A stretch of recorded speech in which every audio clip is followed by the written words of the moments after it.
ब्रह्मा, मारीची, कश्यप, विवस्वान, वैवस्त्य मनू, वैवस्त्य मनूचा मुलगा इक्ष्वाकू. इक्ष्वाकू न्यायप्रिय राजा होता आणि असा न्यायप्रिय राजा जन्माला आला. त्यानं अयोध्येला राजधानी म्हणून स्थापन केलं. तो हा इक्ष्वाकू राजा. आणि ज्या कुळात तो अवतीर्ण झाला त्या कुळाला त्याची ओळख मिळाली. त्या कुळाला इक्ष्वाकू कुळ असं म्हणण्यात येऊ लागलं. पुढे बरं का लक्षात घ्या. इक्ष्वाकूचा पुत्र कुक्षी, विकुक्षी, बाण, अनरण्य, पृथु, त्रिपुंश, धुंदुमार, योनाश्व, मान्यता, सुसंधी.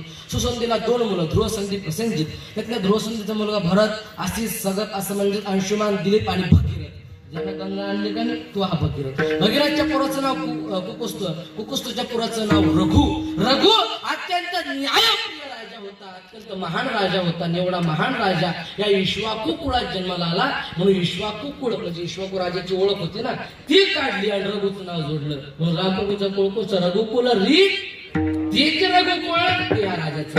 रघुच्या पुराचं नाव प्रवृत्त, शंख, सुदर्शन, अग्निवर्ण, शीघ्र, प्रशुक्र, मरु, अंबरीश, मूष, याती नाभा, अज आणि दशरथ. आणि मग दशरथांची 4 मुलं राम, लक्ष्मण, भरत, शत्रुघ्न. म्हणजे ब्रह्मदेवापासून ते दशरथ राजा 39 पिढ्याचं पुण्य एकत्र केलं तेव्हा 40व्या पिढीत रामांचा अवतार आहे. एवढं महान कुळ त्यांचे.